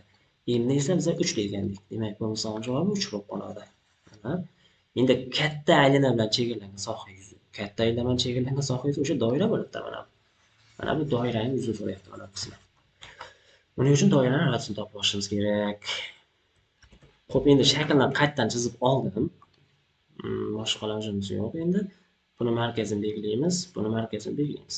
Endi bularni markazlarini bitta nuqtadan o'tkazib yuborishga haqqimiz bor. Xo'p, chunki aylananing markazi bisektrisaga kesishgan nuqtada bo'ladi. Ikkalasi ham mana bu uchdan bisektrisadan chiqqanlar. Endi bizlar mana bu, chunki nimaga mana bundan foydalanyapman? Kichik e ni aniqlab olishim mumkin. Ya'ni uchburchak A, B, C ga qarasak, uning yuzasini gerundan topib olamiz. Dastlab perimetrini yarmi hisoblaymiz. Bir tomoni 9, bitta tomoni necha edi? 9, 11, 8 edi. 9, 11 plus 8 taqsim 2 bo'ladi. 28, 14 bo'ldi. Endi yuzasini hisoblaydigan bo'lsak, 14, 14 dan 9 dan ayrsam 5, 14 dan 1 ayrsam 3, 14 dan 8 dan ayrsam 6. Bu 6 izosida 35 bo'lyapti. Endi radius topib olish mumkin-da. Radius degani bizda 2 yuza taqsim perimetr bo'ladi. 2 ko'paygan 6 izosida 35 taqsim perimetrning o'zi, yarim perimetr emas bu joyda. Yarim o'zi bizda 28 bo'ladi. Shunda 4 ga bo'ladigan bo'lsam, suratida 3 izosida 35 qoladi, mahrajida 7 qoladi. Bo'ldi, radius chiqdi. Qolgan o'xshashlik. Bu yer katta yer, menga katta yer kerak. A ni uzunligini biz nima deb qo'ygandik? 11 minus x deb qo'ygandik. Endi x ni 5 deydigan bo'lsak, 11 dan 5 ni ayiradigan bo'lsak, 6 bo'ladi. A uzunligi. Keyin BK bu o'zi 11 bo'ladigan bo'lsa, bu yer 5. BK uzunligini hisoblaydigan bo'lsam, 2x minus m minus 2 ekani. Shunda 2 5 10 ayiraman 3 ni ayiraman 2 ni 10 dan 3 ni shunda 5 yana 5 bo'lib qolyapti shu joy. Bo'ldi, o'xshashlikka qo'yamiz. Mana bu uchburchak, mana bu joydagi to'g'ri burchak uchburchak. Mana bu to'g'ri burchak uchburchakka o'xshash bo'ladi. Ichki burchaklari bir xil. Shunda ikkinchi qiladigan ishim o'xshashlikdan, ya'ni r ni 6 ga nisbati teng bo'lishi kerak. Katta r ni deymiz, mana bu qiymat, ya'ni 16 ga nisbati. Katta r ni topsam, shunda 8 taqsim 3 ko'paygan kichik r bo'lar ekan. 8 taqsim 3 ko'paygan kichik r deganimiz 3 izosida 35 taqsim 7 bo'lyapti. Adashib ketdimmi yo? Hozir bitta ko'rgan chiqadi. X minus 3 uzun. Mana bu joy nimaga 5 deyapman? 3 9 edi-ku. 11 deb o'tibman. Xo'p, shunda mana bu joyda ozgina kamchilik ketadi. Bu yer 16 emas, 14 bo'ladi. Shunda bu 7 taqsim 3 bo'lib qoladimi? Ha, 7 taqsim 3 ekan. Demak, bu 7 7lar qisqarish shuni izosida 35 bo'lib qolar ekan. Radius yuzasi pi r kvadrat deydigan bo'lsak, bundan 35 pi chiqar ekan. Yuzasi 35 pi. 35 pi chiqadi.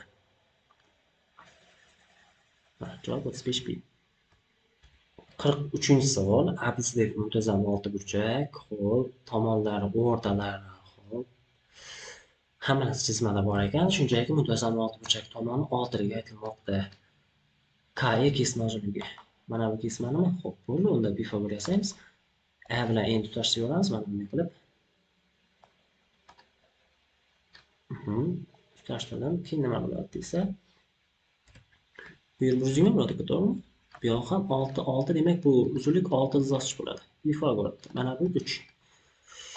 Shunda 6 izosida 3 kvadratiga qo'shamiz 3 kvadratini teng bo'ladi KE ni kvadratiga.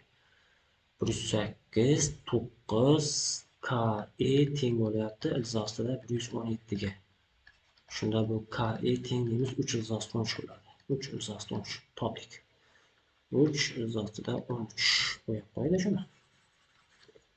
Endi mana bu bo'yalgan nimani yuz so'ramoqdami? Xo'p. Hozir demak mana bu uzunlikni aniqlashga harakat qilib chiqadi. Mana bu joy 60, ha? 60 bo'ladi mana bu joy. Bu 120 deydi. Chunki mana bu bilan mana buni parallel deb gapira olamiz. Mana bir xil bo'lyapti. Endi bu 3 dan, bu 6 dan, bu 3 dan. Xuddi shu trapetsiyani bu yoqlarga boshqa joyga qayta chizib olayda, aniqlab olamiz. Ham tomon necha ekan. Shu uzunlikni aniqlaymiz necha ekan. Usullari ko'pda, hozir shuncha ekan. Mana bu usuldan ketmoqchiman. Bundan ham oson qilib topsa bo'lardi. O'sha kesma uzunligi necha ekan. Endi menga hozir shu usuldan borish ma'qulroq tuyulyapti. Bu yer 60 edi. Bu yer 30 gradus qarshi harakat etib, gipotenzani yarmi, ya'ni 3/2. Bu yer 6, bu yer 3/2. Shunda 9 ekanda mana bu uzunlik, jami uzunligi 9 ekan. Demak, bizda m l bilan m n teng bo'ladi, ikkalasi ham 9 dan ekan. Xo'p, hozir mana yana qayta chizib olayda shuni. Mana qayta chizib oldim. Ml kesma uzunlikdan topdim. Endi mana bu yuzani topishim kerak.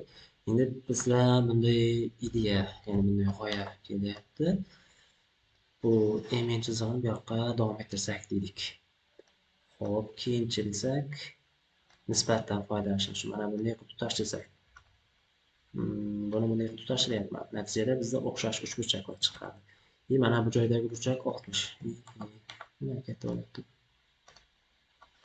60 bo'ladi. Mana bu joy 60. Bu yerdagi burchak 60, bu yer ham 60 da. Muntazam uchburchak chiqib qoladi. Shuning uchun bu yer 3 bo'lgandan keyin bu yoqlarni ham 3 deb ketamiz. Endi bitta o'xshashlik ko'rsatib o'taman. E'tibor yaxshilab qarasak, mana buni qandaydir t nuqtasi esa uchburchak t k p uchburchagiga qaraymiz. O'sha o'xshash bo'ladi. Uchburchak p e m kapalar o'xshashligi deb oldinlar bir ikkita videoda aytgan bo'lishim kerak. Endi yodda qolish oson bo'lsin deb asli ikkita ichki burchak tengligidan ko'p mana bu bizda bo'yagan uchburchagim bilan mana bu joyda bo'yagan uchburchagim o'xshash bo'lib qoladi.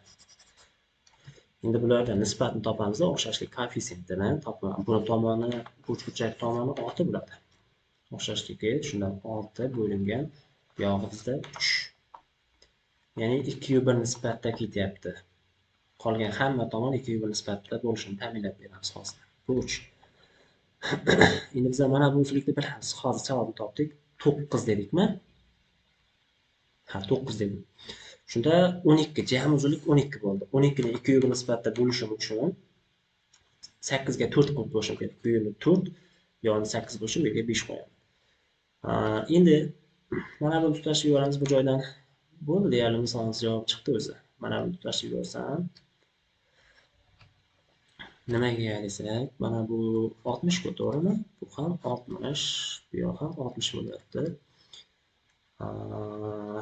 Xo'p, endi bizlar mana bu joy ham 4 muntazam uchburchak ekanini ayta olamiz. Ikkala tomondan ham bir xil olyapti. Bu asosga parallel. Ya'ni bu yerga 60 gradus keladi, mana bu 60 bu yerga o'tadi. Bo'ldi. Demak, yana bitta chizma chizsam bo'ldi ekan. Mana bu uzunlikni tortib olsam bo'ldi ekan mana bu. Shu qizil bilan chizgan uzunligim menda sal oldin birinchi topdikmi, adashmasam. Necha deb topdik shuni? Mana bu 6 izoh deb topib qo'ygandik buni. 6 izoh bo'ladi shu uzunlik. 6 izoh 3. Endi bu 4 burchak, ya'ni S P M Q K. Bu 4 burchak. 4 burchak yuzasi 1/2 1/2 bo'ladi. Diagonal orasida burchak 90 bo'ladi mana bu. Ikkita teng oluvchi burchaklar umumiy balandligiga bo'lib o'tyapti mana bu qizil diagonalimiz. Shunda bitta diagonali 4, bitta diagonal 6 izoh 3 bo'ladigan bo'lsa, 12 izoh 3 degan javob keladi. Demak, buni javobi 12 izoh 3 degan javob bo'ladi. 44-savol. Uchburchakli muntazam kesik piramida asoslanan tomonlari 1 uch. Xo'p, chizib olamiz hozir. chizib oldik. Bu asosli buni asoslari 1 dan, buni asoslari 3 dan deyilmoqda. Endi piramidani barcha qirralari asos tekisligi bilan 60 cross deyapti. Bunday qilaman-da hozir. Mana bu joydan balandlikka o'tkazaman, bu joydan ham balandlikka o'tkazaman. Barcha qirra deyapti. Xo'p. Endi bu joydan to'g'ri burchak yasaymiz. Bu yer 60 crossligi aytilmoqda, boshqa yozishmi? Joy 60 cross. Endi bu balandligi mana bu joydan balandlik oladigan bo'lsam, bu barcha qirralar asos tekisligi bilan bir xil burchak tashkil qiladigan bo'lsa, balandlik asosiga tashqi chizilgan aylanar markaziga tushadi. Ya'ni bizlar muntazam uchburchakka tashqaridan aylantiradigan bo'lsak, uning radiusini tashqi erini bizlar bunday topardik. Ya'ni tomonini izoh tushirib bo'lsak bo'ldi deydi. Shunda mana bu uzunlikni bizlar mayda yozib 1 taqsim izohida 3 deb olamiz. O'z navbatida bu uzunlik 3 taqsim izoh bo'lishi kerak edi. Mana bu joy 1 taqsim izoh, shunda bu yog'i 2 taqsim izoh bo'ladi. 30 60 90 burchagiga ko'ra 30 cross qarshi harakat et qanday bo'lsa, 60 cross qarshi harakat et undan izoh marta katta deb, ya'ni 2, demak bu balandligini ham 2 deb olamiz. Bu o'zi bizdan balandlik so'ralgan. Demak balandligini 2 deb olamiz. Hajm so'rayapti. Xo'p. Va teng 1 taqsim 3 S1 plus izoh ostida S1 S2 plus izoh S2 o'zi ko'paygan h ida kesik piramidalar hajmi. Endi S bilan hisoblab olib, muntazam uchburchak yuzasi izoh ostida 3 taqsim 4 ko'paygan 1 da kvadratda, shunda izoh 3 taqsim 4 ga o'zi bo'ladi. S2 ni hisoblasam, muntazam uchburchak bo'lgani uchun izoh 3 taqsim 4 ko'paygan 3 kvadrat. Shunda 9 izoh 3 taqsim 4. Hisoblaymiz. Izoh 3 taqsim 4 plus ikkalasiga ko'paytirib ildiz chiqaradigan bo'lsak, 3 izoh 3 taqsim 4 bo'ladi plus 9 izoh 3 taqsim 4. Necha? Ko'paygan h ham bo'ladi. H degani 2 bo'lyapti. Xo'p. Bu 13 bo'ladimi? Shunda 13 taqsim 4 bo'lsa, 2 ga ko'paysa 13 izohida 1 taqsim 3 ni yozmoqman. 1 taqsim 3 ham bor. 13 izoh 3 shunda bir bu 4 2 6 bo'lar ekanda, 13 izoh taqsim 6 bo'ladi. 13 izohida 3 taqsim 6 degan javob chiqyapti. Javobi. Shuni yechim qildik. Va nihoyat 45-savol. Xo'p. Demak, bizda aytmoqdaki 9 12 to'rtburchak buklanyapti, ha? Bo'ldi. Buklanadigan bo'lsa, bizda bisektriса bo'ladi. Bu alfa desak, bu yoq ham alfa deymiz. Bu yerdagi burchak 90 ayrilgan 2 alfa bo'lsa, bu yer ham 2 alfa bo'ladi. Bu yer 90 deb olsam. Xo'p. Mana bu joydan chizma chizib olsam-da. Xo'p, keyinchi desak. Bu uzunlikni h desam, bu uzunlik ham h bo'lib qoladi. Keyin bu alfa 2 alfa edi. Demak, bu 90, yana bu yana 90 minus 2 alfa bo'lyapti. Bu yana 2 alfa qolyapti. 2 alfa. Bu 9 bo'ladi. Bo'ldi demak. Bu joydan cosinus 2 alfani qiymatini topsam 9 taqsim h bo'lyapti. Bu yoqdan sinus 2 alfani topsam bo'ladi. Bu yer 9 minus x, to'g'rimi? Sinus 2 alfa teng desam 9 minus x taqsim x bo'ladi. Bizda sinus kvadrat 2 alfaga qo'shamiz, cosinus kvadrat 2 alfani teng 1 bo'ladi deb bog'lab olamiz bir-biriga. 81 taqsim h kvadrat qo'shamiz 9 minus x taqsim x ni kvadratini teng 1 ga. Bu birinchi bog'lanish. Keyin h kvadratga bizda x kvadratni qo'shsak, albatta l kvadrat chiqishi kerak. Bizga l ni topamiz. H kvadrat plus x kvadrat bo'lyapti. H kvadratni mana bu tenglikdan topib olishim kerak ekanda, shunda. Demak, shunda mana bu tengligimiz bor-ku, mana shundan nimani topib olamiz? Mana buni to'rtburchak olib qo'yamiz, bizga ko'p qoladi. H kvadrat topib olamiz. 81 taqsim h kvadrat teng nima bo'lyapti? Kompyuterga charchadimi yoki? 1 minus 81 minus 18x plus x kvadrat taqsim x kvadrat bo'ladi.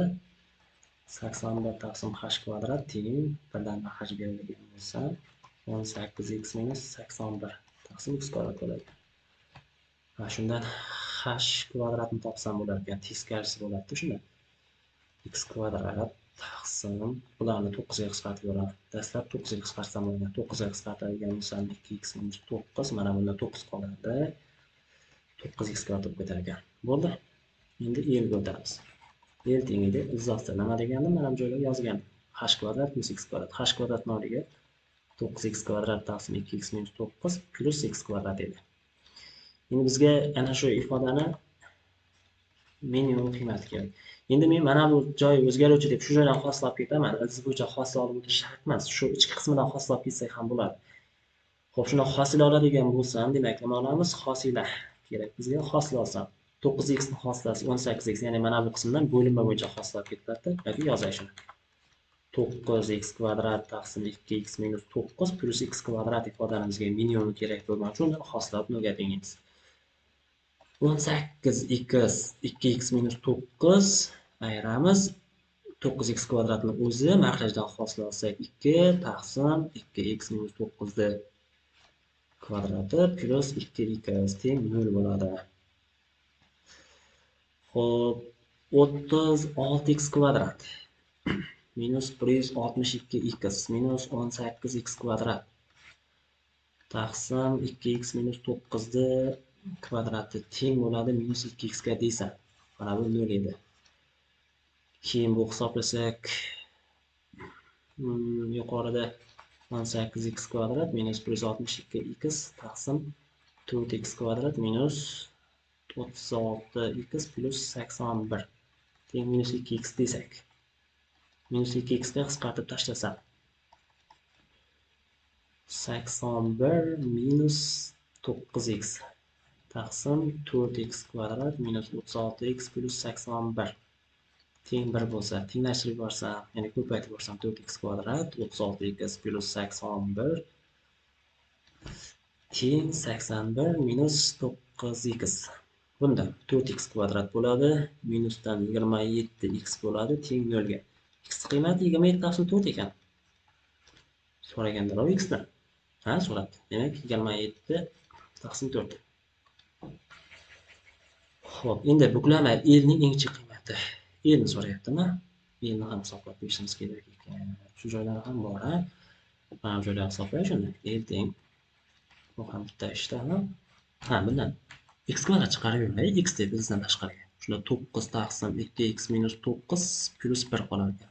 Marhaj beradigan bo'lsam, x izdosida 2x taqsim 2x minus 9 bo'lyapti. Endi qo'ysam bo'ladi x joyiga. Shunda 27 taqsim 4 izdosida 27 taqsim 2 27 taqsim 2 minus 9. Jamlasak 27 izdosida 3 taqsim 4 bo'lib qoladi. Mana bu 18 9 taqsim 2 bo'lsak 9 9 a. Ayirsak 18 9 3 izoh 3 qolib ketar ekan, to'g'ri? Demak bu 27 izdosida 3 taqsim 4 bo'ladi. Ha, to'g'ri javob.